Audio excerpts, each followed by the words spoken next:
এ যেন পুকুর নয়, এ যেন মরণ ফাঁদ। এই যে আমার পিছনে যে পুকুরটা দেখতেছেন, এখানে প্রতি বছর একটি করে শিশু মারা যায়। এখানে আপনার এখন তো বর্ষা শেষ, এজন্য পানি শুকিয়ে গেছে। বর্ষার সময় এটা কানায় কানায় ভরে যায়। আর এখানে যেই বাচ্চাই গোসল করতে নামবে, প্রতি বছর একটা করে বাচ্চা এখানে মারা যাবে। আজও এই রহস্যে উদ্ঘাটন কেউ করতে পারেনি।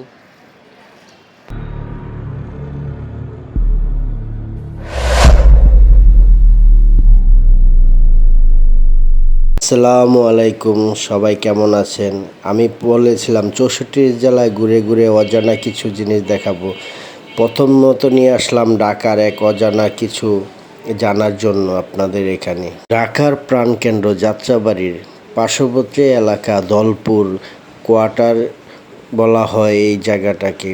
তবে এই জায়গাটা নিয়ে আছে নানান জল্পনা কল্পনা। যাই হোক, এবার কিছু ব্যাখ্যা আপনাদের দেই আমি এখন এই পুকুরটাকে নিয়ে।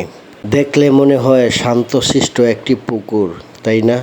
তবে এই পুকুর যখন বর্ষা আসে তখন কানায় কানায় ভরে যায়। এই পাড়গুলা বছরের পর বছর বেঁধে দেওয়া হয়, তারপর অটোমেটিক ভেঙে পড়ে যায় এই পাড়গুলো। আশ্চর্য হবেন জেনে যে প্রতি বছর এখানে যখন বর্ষাতে কানায় কানায় ভরে যায়, তখন শিশু বাচ্চারা যখন এখানে গোসল করতে নামে, ডুব দিয়ে আর উঠে না। এ এক আশ্চর্য পুকুর।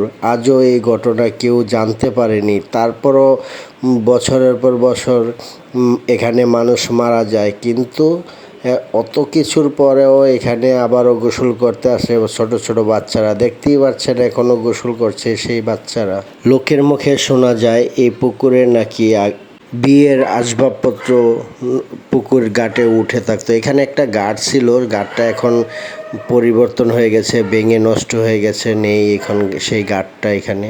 গরিব অসহায় যাদের বিয়ের সামর্থ্য ছিল না, থালা বাসন ডেক ডেস্কি এখানে উঠতো এই পুকুর ঘাট দিয়ে।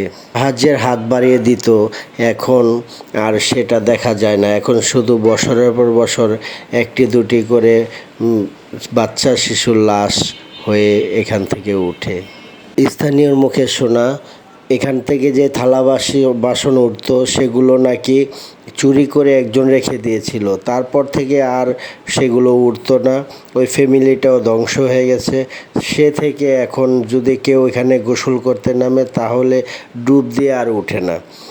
4-5 দিন পরে, 1 সপ্তাহ বা 15 দিন পরে তার লাশ ভেসে ওঠে এটার কোনায় যে কোনো স্থানে। আমার একজন বড় ভাই ছিল, আমার ফুফাতো ভাই, আমার আপন ফুফাতো ভাই। আমার ফুফুকে বলেছিল যে, মা আমি তো গোসল করে আসতেছি, তুমি ভাত বাড়ো। তখন এই পুকুর ঘাটে এসে সে ডুব দিল আর উঠল না। এখন তো আমার ফুফু অপেক্ষায় বসেছিল, তার জন্য খোঁজাখুঁজি করে ডুবুরি দিয়েও পায়নি। তার 8-10 দিন পরে তার লাশ পাওয়া যায় ওই উত্তর কোণা থেকে। আসলে আশ্চর্য এই পুকুর। অবিশ্বাস্য হলেও সত্য, এটাই বাস্তবতা। আমি আমার নিজের ফ্যামিলি দিয়ে তা বুঝতে পেরেছি। আমার রক্তের আপন ফুফাতো ভাই এই পুকুর ঘাটে ডুব দিয়ে আর উঠে নাই। ভয়ঙ্কর, গা ছমছমে করার মতন এই পুকুরটা।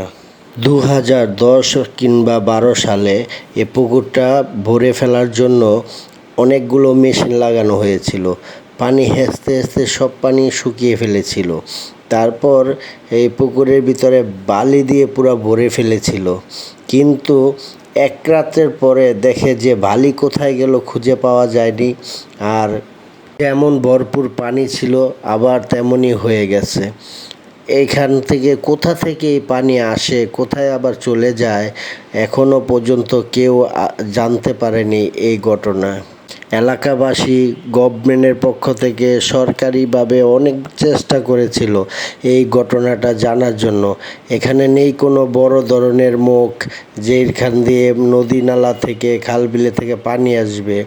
না, দেখা যায় এখানের ভিতরে আপনারা দেখতেই পাচ্ছেন যে পাড়গুলো সব শুকনো, আশেপাশে দেখা যাচ্ছে সবগুলো শুকনো, কোথাও কোনো নাই। বর্ষাতে এটা এত ভয়ঙ্কর হয়ে যায় যে আপনারা না দেখলে বিশ্বাস করবেন না। আসলে এটা ভরপুর পানি হয়ে যায়, কানায় কানায় পুরো ভরে যায় এটার পানি দিয়ে। যাই হোক, পুকুরের বর্ণনা তো একটা দিলাম, আপনাদের বলেছিলাম আমি 64টা জেলায় 64টা ভিডিও দেব, অজানা কিছু জিনিস আপনাদের জানাবো। হয়তো হাতের নাগালে অনেক কিছু আছে আমরা বুঝতে পারি না, দেখতে পারি না। আমি চেষ্টা করব আমার এই ভিডিওর মাধ্যমে আপনাদের 64টা জেলা ঘুরিয়ে ঘুরিয়ে দেখানোর জন্য। আমি যখন পুকুরটার বর্ণনা দিচ্ছি তখন চোখের সামনে পড়ে গেল আমার এক, তার সাথে একটু কথা না বললেই নয়, চলুন একটু কথা বলা যাক তার সাথে। এই যে জায়গায় এসে আমার এক ভাইয়ের সাথে পরিচয় হলো, তারও একটা পেজ আছে, পেজের নামটা কি বলে দেন? শাকিল ভাই 3-0-1-1। শাকিল ভাই 3-0-1-1। আমি মানবিক ভিডিও করি। সাবস্ক্রাইব করবেন, সাপোর্ট করবেন। আমার যত ফ্রেন্ড ফলোয়ার আছে তারা আমার এই ভাইটার পাশে থাকবেন। ভাইও সুন্দর সুন্দর ভিডিও উপহার দেয়। আমিও আসছি আজকে এই মানে পুকুরকে নিয়ে কিছু কথা ধারণা করব, এই জন্য তাও হঠাৎ করে দেখা হয়ে গেল। ইনশাল্লাহ পাশে থাকবেন সবাই আমার শাকিল ভাইয়ের জন্য, এগিয়ে যাতে যেতে পারে তার জন্য একটু সাপোর্ট সাবস্ক্রাইব করে দিবেন। ধন্যবাদ সবাইকে।